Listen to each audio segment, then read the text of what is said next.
Rasa kesepian Anik ini semakin lama semakin terasa, yang mana pada awalnya dia mencoba untuk tetap sabar dan memahami situasi sang suami. Namun dengan rutinitas Supriyono yang semakin lama semakin sibuk, Anik semakin sulit untuk menemukan sosok pasangan yang dulu hangat dan perhatian. Waktu demi waktu, Anik mulai merindukan kehadiran seseorang yang bisa mendengarkan keluh kesahnya, tempat ia bisa mencurahkan isi hati sebagai seorang istri yang juga membutuhkan perhatian dan kasih sayang.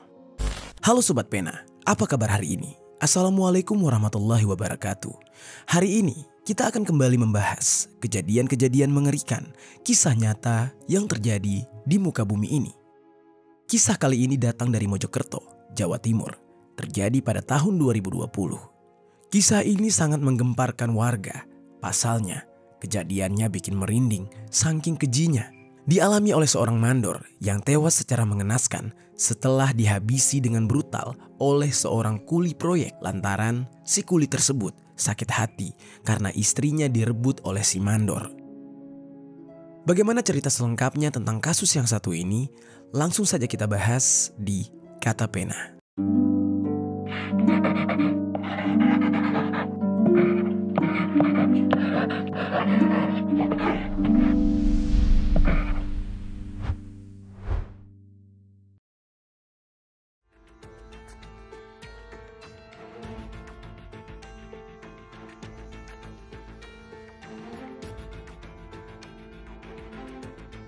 Sebelum kita mulai ke ceritanya, jangan lupa untuk subscribe channel ini dan bagikan video ini ke teman-teman kalian.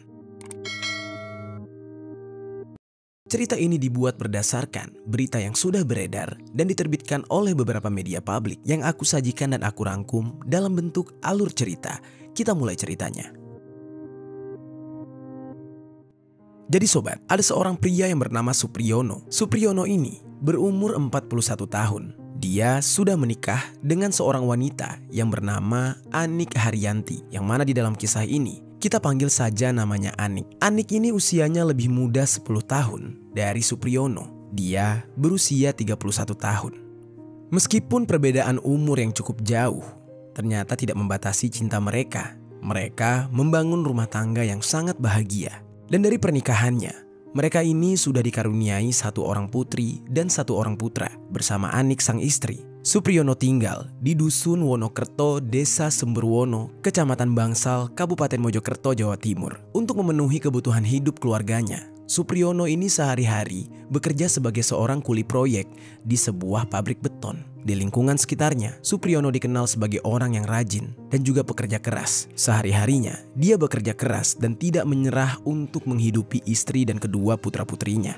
Meskipun pekerjaan sebagai kuli proyek sangat berat dan penuh resiko. Anik sebagai istri juga membantu menambahkan penghasilan keluarga dengan membuka sebuah warung makan di Dusun Wonokerto, tepatnya persis di depan proyek pabrik beton tempat Supriyono bekerja sehari-hari.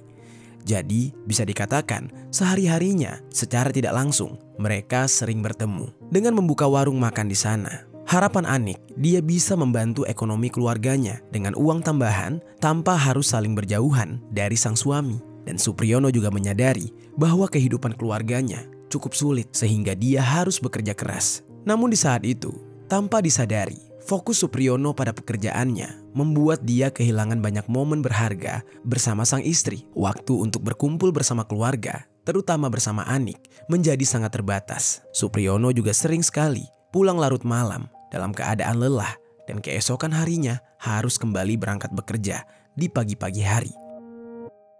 Hal ini ternyata membuat Anik merasa kesepian. Tidak banyak waktu yang mereka miliki untuk berbicara, bersantai atau sekedar menikmati momen, membuat hubungan mereka agak sedikit datar sebagai pasangan suami istri. Lalu, seiring berjalannya waktu, rasa kesepian Anik ini semakin lama semakin terasa, yang mana pada awalnya dia mencoba untuk tetap sabar dan memahami situasi sang suami. Namun dengan rutinitas Supriyono yang semakin lama semakin sibuk, Anik semakin sulit untuk menemukan sosok pasangan yang dulu hangat dan perhatian. Waktu demi waktu, Anik mulai merindukan kehadiran seseorang yang bisa mendengarkan keluh kesahnya, tempat ia bisa mencurahkan isi hati sebagai seorang istri yang juga membutuhkan perhatian dan kasih sayang. Lama-kelamaan, Anik merasa hampa. Keadaan ini mulai muncul dan membuat Anik berpikir ingin mencari pelampiasan. Dia ingin sekali ada sosok pria yang bisa mengisi kekosongan emosionalnya yang sedang dia rasakan. Dia sangat butuh seseorang yang mau diajak ngobrol, atau dengan kata lain bisa quality time bersama Anik. Meski pada awalnya dia masih terus bertahan, sebisa mungkin dia bersabar dan berharap Supriyono bisa meluangkan waktu lebih untuknya. Namun perasaan kesepian Anik semakin mendalam. Anik mulai merasa tidak lagi mendapatkan nafkah batin yang dibutuhkan dari Supriyono. Dan pada akhirnya dia pun membulatkan tekad untuk membuka pintu hati bagi pria lain yang mungkin datang ke hidupnya. Hingga pada akhirnya di saat itu Anik bertemu dengan seorang pria yang bernama Sugeng Rianto. Sugeng ini merupakan pria yang berumur 49 tahun. Dia kebetulan adalah seorang mandor di tempat suaminya bekerja. Pekerjaan Sugeng jauh lebih baik daripada Supriyanto, yang otomatis uangnya jauh lebih banyak juga. Dan Sugeng ini merupakan warga desa Nguntoro Nadi, Kabupaten Magetan.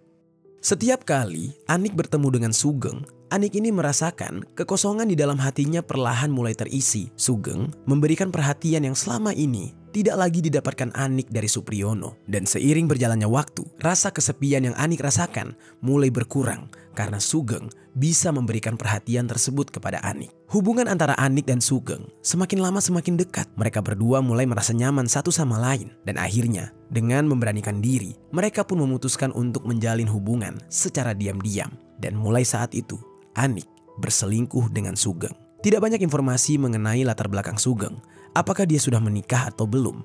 Tapi yang jelas di dalam kisah ini, Sugeng selalu berhasil menjalankan hubungan gelapnya bersama Anik. Di belakang Supriyono, Anik dan Sugeng sering bertemu secara rahasia, menikmati momen kebahagiaan mereka bersama. Meskipun mereka sadar bahwa apa yang mereka lakukan ini adalah sebuah kesalahan besar.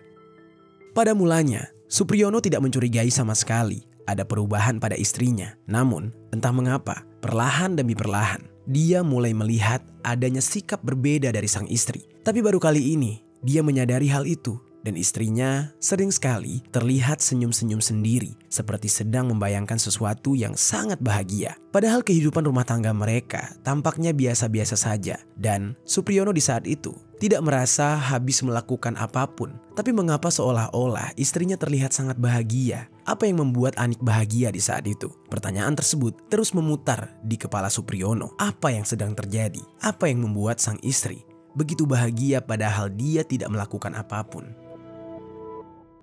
Lalu, singkat cerita, pada suatu hari di akhir tahun 2018, Supriyono yang semakin curiga di saat itu merasa aneh ketika istrinya meminta izin ingin pergi. Ketika hendak pergi, dia melihat raut wajah sang istri seolah sangat bahagia dan begitu semangat untuk pergi ke tempat tujuannya. Supriyono di saat itu memberikan izin kepada Anik. Namun, di belakang Anik, Supriyono mencoba untuk membuntuti sang istri. Dan di saat itulah Supriyono mulai sadar bahwa istrinya ternyata pergi dengan pria lain yang terlihat tidak asing baginya.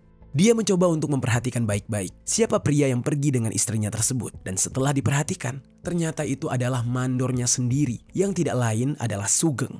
Melihat kedekatan antara Anik dan Sugeng, hati Supriyono benar-benar hancur dan terluka. Namun di saat itu, dia memilih untuk tidak langsung meluapkan kemarahannya. Dia ingin tahu terlebih dahulu kemana mereka pergi. Dan saat itu Supriyono pun terus mengikuti sang istri dan sang mandor.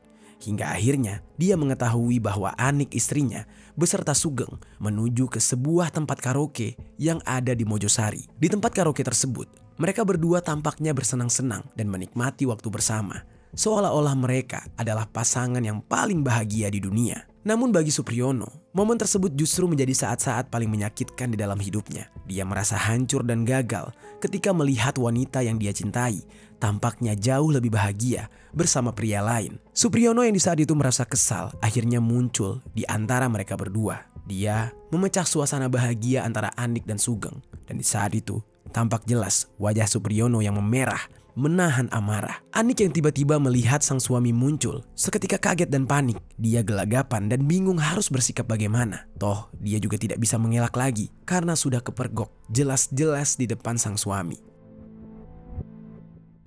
Namun di sisi lain, Sugeng yang di saat itu tampak tidak peduli dengan kehadiran Supriyono. Sugeng hanya tersenyum, seolah ingin meledek Supriyono. Di saat itu mungkin saja Sugeng berpikir Supriyono hanya seorang kuli, sementara dia adalah mandornya, yang otomatis pangkatnya jauh lebih tinggi. Dan di saat itu Supriyono yang melihat reaksi Sugeng seolah-olah menghinanya, dia menjadi sangat kesal dan dendam. Dan dengan lantang Supriyono mengingatkan Sugeng untuk menjauhi istrinya. Kurang lebih Supriyono berkata seperti ini, "Pak, jangan berani-beraninya kamu ya dekatin istri saya. Kami udah punya anak. Saya ingatkan sekali lagi, awas kamu." Dan Sugeng di saat itu masih tidak peduli. Dia cuek, dia hanya tersenyum kecil. Dan hal itu benar-benar membuat Supriyono merasa sangat dendam kepada Sugeng.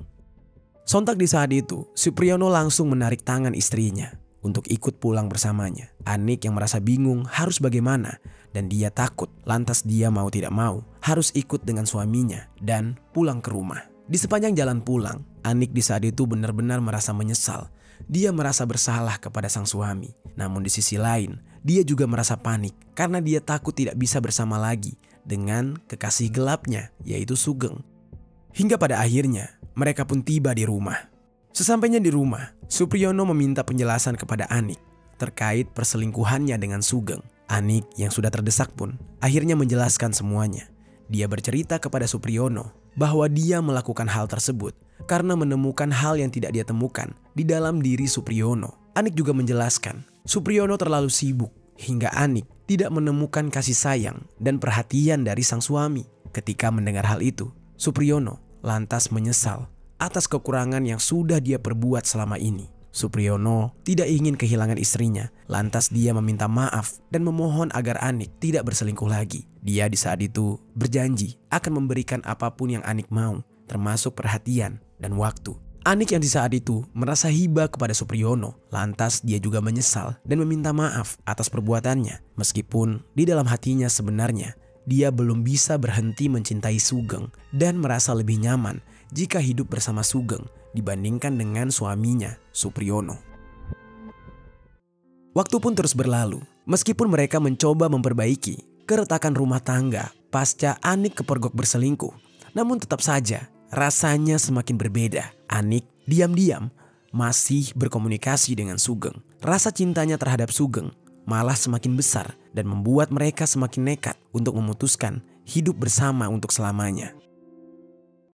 Lalu singkat cerita, tepat 1 bulan setelah Anik ketahuan berselingkuh, di saat itu Anik nekat meninggalkan rumah. Dia membawa serta kedua anaknya untuk tinggal di sebuah kos-kosan yang dekat dengan tempat kerja Sugeng. Lokasinya di saat itu ada di daerah Krian, Sidoarjo.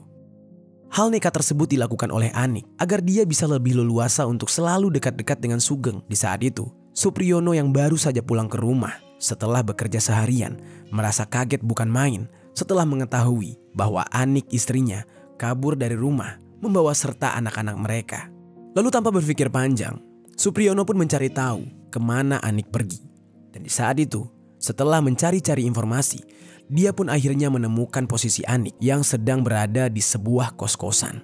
Di saat itu, Supriyono langsung mendatangi Anik. Dan ketika Anik bertemu dengan Supriyono, lagi-lagi Anik di saat itu beralasan bahwa dia kabur dari rumah bukan karena Sugeng, tetapi dia merasa lelah hidup bersama Supriyono. Dan kebetulan sekali, di saat Supriyono datang ke kos-kosan Anik, di saat itu Sugeng tidak ada di sana. Anik juga berkata, dia sudah bosan membangun rumah tangga bersama Supriyono. Dia merasa tidak bahagia. Lalu mendengar alasan istrinya tersebut, Supriyono merasa sangat sakit hati. Dia juga merasa gagal sebagai seorang suami. Dan hingga pada akhirnya, setelah berdebat cukup panjang, mereka pun mengakhiri hubungan suami istri dan memilih untuk bercerai. Keputusan ini membawa kesedihan yang amat mendalam bagi Supriyono. Dia harus merelakan wanita yang dia cintai untuk pergi dari hidupnya. Dan di saat itu tidak diketahui kepada siapa hak asuh anak mereka. Tapi yang jelas Supriyono tidak lagi berstatus sebagai suami dari Anik. Lalu singkat cerita, semenjak mereka bercerai, di saat itu Supriyono tetap tinggal di rumah yang dia bangun bersama Anik di Dusun Wonokerto, Desa Semberwono. Lalu sedangkan Anik memilih tinggal di sebuah warung yang selama ini dia kelola di Jalan Raya Bangsal Delanggu, Dusun Wonokerto, Desa Semberwono, Kecamatan Bangsal, Kabupaten Mojokerto. Warung tersebut merupakan bangunan 2 lantai, sehingga masih bisa dijadikan untuk tempat tinggal. Lalu, setelah kurang lebih 4 bulan Anik dan Supriyono bercerai, rupanya Anik yang sudah terlepas dari belenggu Supriyono memutuskan untuk menikah siri dengan selingkuhannya, yaitu Sugeng. Lalu kabar pernikahan siri tersebut ternyata sampai ke telinga Supriyono. Ketika Supriyono mendengar kabar itu, amarahnya kembali membara. Dia merasa dikhianati dan semakin dipenuhi oleh dendam terhadap Sugeng. Selama ini, Supriyono telah dibayang-bayangi oleh rasa bersalah dan kegagalan dalam rumah tangganya. Namun kenyataannya, ternyata Anik istrinya justru meminta cerai karena ingin menikah dengan pria selingkuhannya yang menjadi sumber kehancuran keluarga mereka. Hal ini membuat Supriyono semakin marah dan semakin benci terhadap Sugeng. Pada awalnya, tidak banyak hal yang bisa dilakukan oleh Supriyono. Dia mencoba untuk menerima kenyataan pahit ini. Dia merasa bahwa pengkhianatan yang dilakukan oleh Anik itu adalah kesalahannya sendiri karena tidak bisa memberikan perhatian kepada sang istri. Namun lama-kelamaan, justru di dalam hatinya, dia menyalahkan Sugeng. Sugenglah yang menjadi penyebab kehancuran ini semua. Dan dia tidak bisa membiarkan apa yang sudah dilakukan oleh Anik dan Sugeng begitu saja. Supriyono pun mulai menyimpan dendam yang mendalam, terkhususnya terhadap Sugeng. Dari waktu ke waktu, setiap harinya, dendam Supriyono kepada Sugeng semakin besar. Dia mulai merencanakan ingin menghabisi nyawa Sugeng. Dia pun di saat itu hanya menunggu waktu yang tepat untuk bisa mewujudkan rencananya itu. Dan secara diam-diam, ternyata Supriyono sempat memperhatikan dan mengawasi gerak-gerik Sugeng. Lalu, pada puncaknya, tepat 2 bulan setelah kabar pernikahan siri Anik dan Sugeng, yaitu di hari Sabtu tanggal 21 November tahun 2020, sekitar pukul 22 malam. Jadi sobat, kedua putra-putrinya yang di saat itu sudah duduk di bangku SMP dan sekolah dasar, mereka tinggal bersama Supriyono pasca perceraian orang tua mereka. Namun, kedua anaknya ini suka mampir ke rumah Anik, ibunya. Pada malam itu, kedua anaknya ini kebetulan belum pulang dari kediaman ibunya. Merasa kesal karena waktu sudah malam, Supriyono pun menelpon putrinya agar segera pulang ke rumah bersama sang adik. Namun tetapi, ternyata putranya itu sudah tertidur di rumah Anik, sehingga kedua anaknya ini belum bisa pulang. Lalu, Supriyono yang tidak mau kedua putra-putrinya itu berlama-lama di sana, lantas akhirnya datang ke kediaman Anik untuk menjemput mereka. Ketika Supriyono tiba di kediaman Anik yang berbentuk warung tersebut, Supriyono lantas langsung naik ke lantai 2 untuk menjemput putra-putrinya dan dibawa pulang. Di saat itu, keadaan di sana tampak gelap karena lampu sudah dimatikan. Dan di antara suasana yang gelap tersebut, Supriyono malah melihat Sugeng berada di sana, tengah tertidur lelap bersama Anik dan anak-anaknya.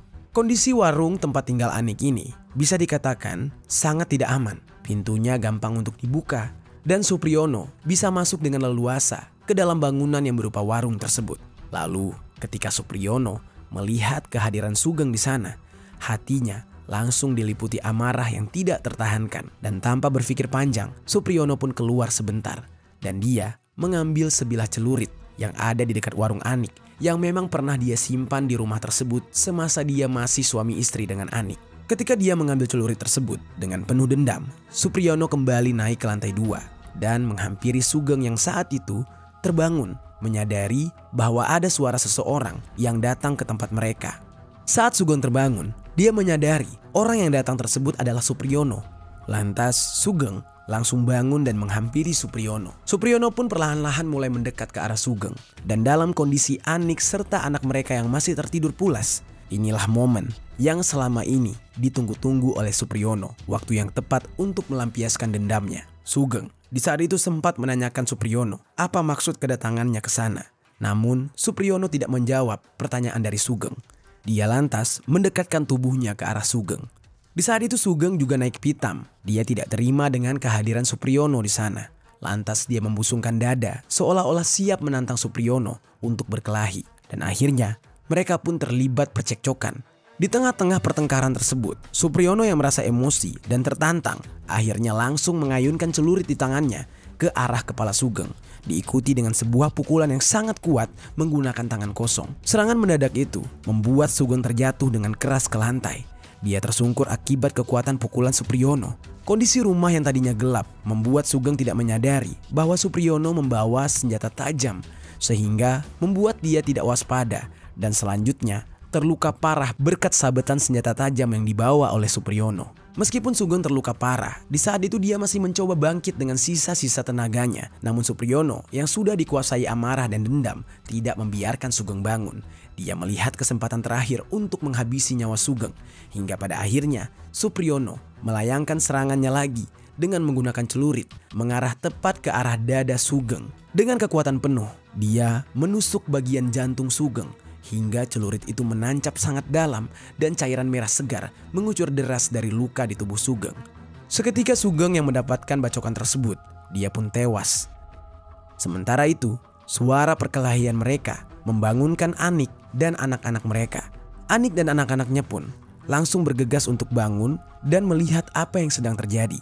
Di saat itu, mereka melihat sebuah pemandangan yang benar-benar mengerikan, di mana anak-anak Anik melihat ayah mereka, yaitu Supriyono, sedang menggenggam sebuah celurit yang sudah berlumuran cairan merah.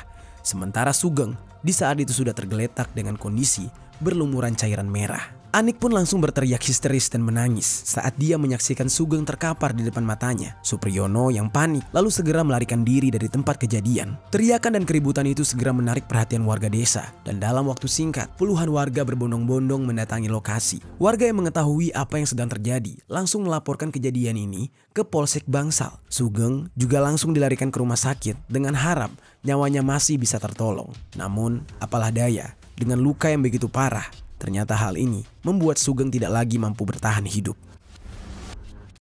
Sementara itu, Supriyono yang berusaha kabur ternyata dikejar oleh warga. Dia tidak bisa pergi jauh. Warga berhasil menghadangnya dan langsung menangkapnya. Dia lalu diserahkan kepada pihak kepolisian.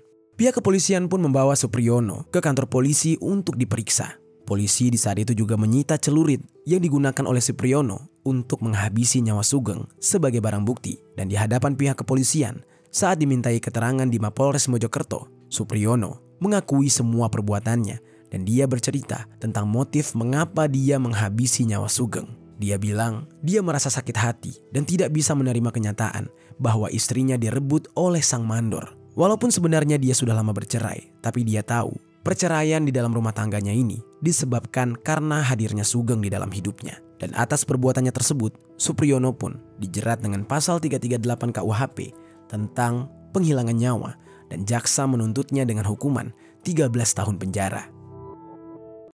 Lalu, di sisi lain, setelah proses pemeriksaan terhadap jasad Sugeng selesai dilakukan oleh pihak rumah sakit, jasad Sugeng pun akhirnya dikembalikan kepada pihak keluarga untuk dimakamkan secara layak. Dan tragedi ini benar-benar membuat luka yang sangat mendalam baik bagi keluarga Sugeng maupun Anik, dan trauma yang tidak mungkin bisa dilupakan oleh anak-anak Anik dan Supriyono karena mereka berdua sudah melihat ayahnya menghabisi nyawa orang lain. Sementara Anik di saat itu menangis histeris dan beberapa kali juga terlihat pingsan.